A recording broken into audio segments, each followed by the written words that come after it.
Graça e paz, irmãos. Eu estou aqui de novo para gravar um vídeo e eu quero falar sobre uma palavra que Deus colocou no meu coração, que está lá em Isaías 53, né? Isaías fala sobre o sofrimento do Messias.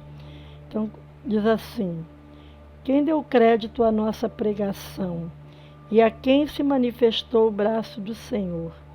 Porque foi subindo como renovo perante ele. E como raiz de uma terra seca, não tinha beleza nem formosura. E olhando nós para ele, não havia boa aparência nele. Era desprezado e o mais rejeitado entre os homens, homem de dores, experimentado nos trabalhos. E como um de quem os homens escondiam o rosto, era desprezado. Não fizemos dele caso algum. Verdadeiramente ele tomou sobre si as nossas enfermidades e as nossas dores levou sobre si. E nós o reputávamos por aflito, ferido de Deus e oprimido. Mas ele foi ferido por causa das nossas transgressões e moído por causa das nossas iniquidades. O castigo que nos traz a paz estava sobre ele, e pelas suas pisaduras fomos sarados. Todos nós andávamos desgarrados como ovelhas, cada um se desviava pelo seu caminho. Mas o Senhor fez cair sobre ele a iniquidade de nós todos. Ele foi oprimido e afligido, mas não abriu a sua boca. Como um cordeiro foi levado ao matadouro, e como a ovelha muda perante os seus tosqueadores, assim ele não abriu a sua boca. Da opressão e do juízo foi tirado. E quem contará o tempo da sua vida? Porquanto foi cortado da terra dos viventes, pela transgressão do meu povo ele foi afligido. E puseram a sua sepultura com os ímpios, e com o rico na sua morte, ainda que nunca cometeu injustiça, nem houve engano na sua boca. Todavia, ao Senhor agradou moê-lo, fazendo-o enfermar. Quando a sua alma se puser por expiação do pecado, verá a sua posteridade, prolongará os seus dias e o bom prazer do Senhor prosperará na sua mão. Ele verá o fruto do trabalho da sua alma e ficará satisfeito. Com o seu conhecimento, o meu servo justo justificará muitos, porque as iniquidades deles levará sobre si. Por isso lhe darei a parte de muitos, e com os poderosos repartirá ele o despojo, porquanto derramou a sua alma na morte, e foi contado com os transgressores. Mas ele levou sobre si o pecado de muitos, e intercedeu pelos transgressores. Amém, irmãos? Irmãos, eu volto a falar de Isaías, né? Quando eu me converti, a primeira vez que eu li Isaías 53, eu confesso, irmãos, que eu chorei muito. Eu chorei muito, eu senti assim, a ver aquele sofrimento de Jesus, né? Eu chorei muito, e toda vez que eu li, eu chorava. Mas só que depois a gente vai amadurecendo e a gente aprende que Jesus, ele não precisa que tenhamos pena dele, né? Ele precisa sim do nosso amor, da nossa gratidão pelo sacrifício que ele fez por nós, né? E o profeta Isaías, ele teve uma visão do Filho de Deus. E como seria o seu ministério, né? Isaías veio 700 anos aproximadamente antes de Cristo, né? Mas ele tem essa visão de Deus, né? E ele prevê que um dos maiores adversários de Jesus seria a desconfiança, né? Porque os judeus, eles esperavam que o Messias fosse assim, um homem de boa aparência, importante, influente, né? Mas o profeta descreve um Messias diferente daquilo que eles esperam até hoje, né? Os judeus esperam até hoje, né?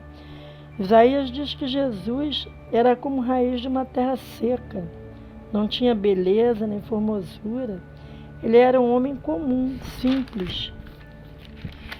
Ele cresceu em uma família pobre. Isaías ainda diz que ele era experimentado nos trabalhos. Então a gente acredita que Jesus ele trabalhava, né?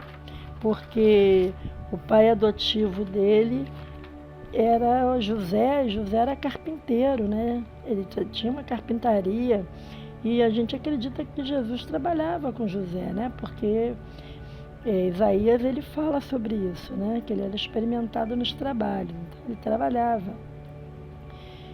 com seu pai adotivo, eu creio. E Jesus foi criado também numa cidade chamada Nazaré. Ele nasceu em Belém, mas ele foi criado em Nazaré.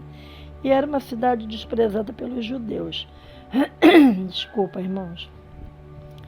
E Jesus, ele era rejeitado, né? Desprezado por todos, né? Ele não despertava, assim, interesse em ninguém. Mas ele levou sobre si todas as nossas dores, todas as nossas iniquidades, né? Ele foi ferido pelas nossas transgressões. E a palavra diz que o castigo que nos traz a paz estava sobre ele. E pelas suas feridas fomos sarados.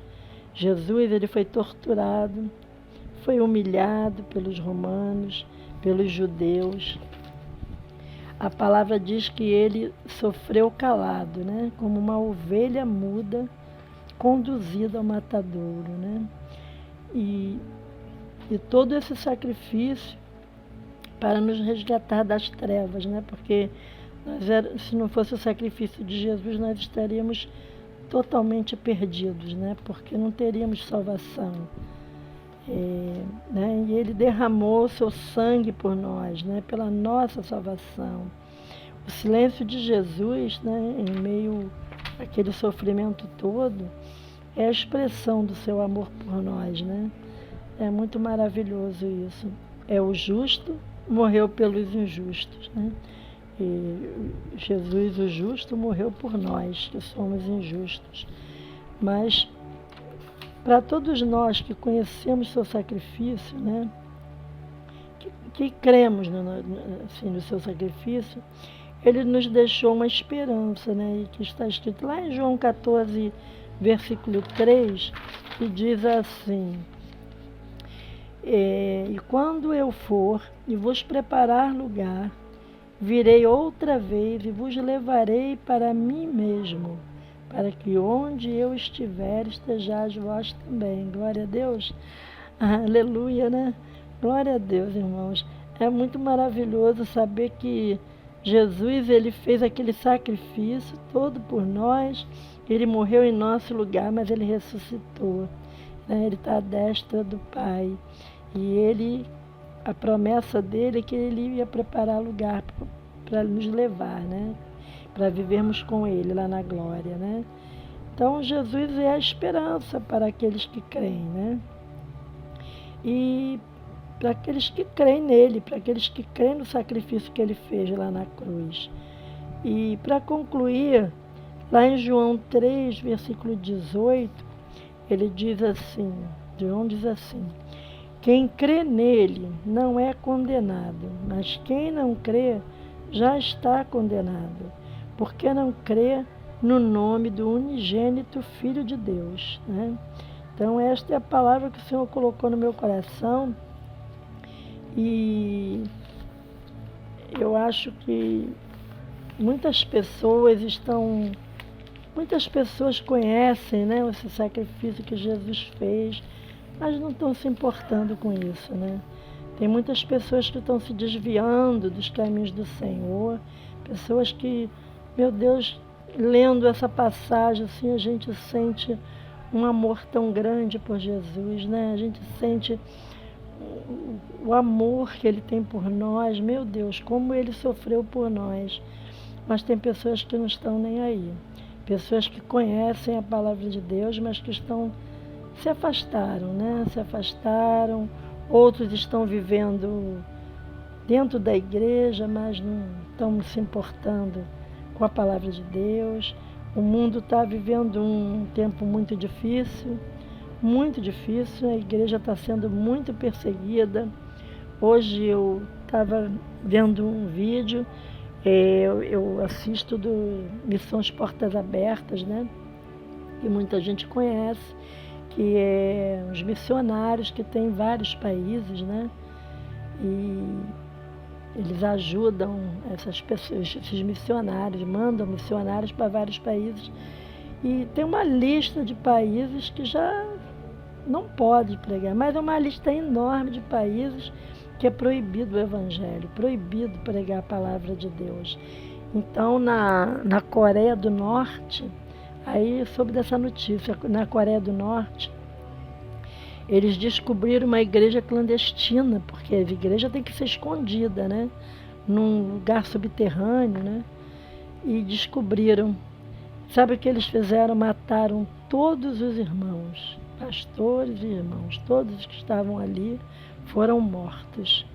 Então a igreja está sendo perseguida, muito perseguida, e nós temos que aproveitar esse tempo que nós ainda temos aqui no Brasil, porque isso já está chegando aqui, né, essa perseguição. Nós temos que aproveitar esse tempo para falar de Jesus, para falar do amor de Deus, para falar para as pessoas que eles precisam acordar, né? A igreja precisa acordar, as pessoas estão dispersas, as ovelhas estão dispersas, né?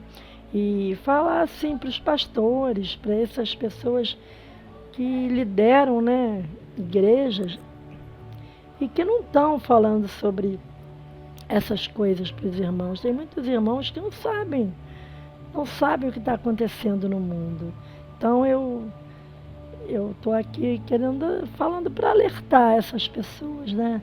Que Deus possa tocar no coração desses pastores, dessas pessoas que estão vivendo o cristianismo de qualquer maneira, desses pastores que estão ensinando errado a palavra de Deus, que estão querendo mudar a palavra de Deus, mudar a Bíblia, que estão vivendo um evangelho de oba-oba, um evangelho que não é a palavra verdadeira do Senhor. Então, é isso essa palavra eu deixo com todos, e tenho orado muito por isso, orado muito pela igreja e principalmente pela igreja brasileira, né? Nós temos que orar, porque o Brasil, ele continua sendo ainda o celeiro, né? O celeiro, porque eu acho que o Brasil ainda tem essa liberdade, e que a maioria dos países não tem essa liberdade de falar do amor de Deus, de pregar, de ter oportunidade, né, de conhecer Jesus. Tem muita gente que tem oportunidade, está o tempo se esgotando, mas as pessoas não abrem os olhos. E vocês que ainda não aceitaram Jesus, vocês que ainda estão afastados do Senhor, vivendo de qualquer maneira, em nome de Jesus, abre os olhos, volta para o Senhor, aceita o Senhor como seu Salvador. Jesus está voltando, nós estamos vivendo os últimos dias que antecedem a vinda de Cristo, estamos vivendo as dores de parto. Está muito difícil para viver, sem Deus é muito difícil. E nada, nem ninguém, nada nesse mundo, nem ninguém vai preencher o lugar no teu coração que Deus tem reservado para Ele. Porque Deus tem um lugar no seu coração, no coração de cada um de nós, um lugarzinho que é somente dele. E que se a gente não permitir que Ele entre, a vida da gente não tem valor nenhum. Nada importa. Nada tem valor. Porque um dia nós vamos embora dessa terra e tudo fica aí, né? Nós precisamos dar valor, deixar Jesus entrar no nosso coração, deixar Deus falar conosco, permitir que Deus fale conosco, permitir abrir o coração e permitir que Ele entre, né? Que Ele faça morada, né? Porque um dia Ele vai nos levar para morar com Ele no céu. Em nome de Jesus, tá? Eu agradeço essa oportunidade de falar da palavra de Deus e peço aos irmãos que que se inscrevam no meu canal, que compartilhem, dê um like, porque isso ajuda, né? Ajuda a ranquear o vídeo e as pessoas possam ouvir mais a palavra de Deus, né? Então é isso aí, essa palavra que eu deixo com os irmãos, e que Deus abençoe a todos, amém?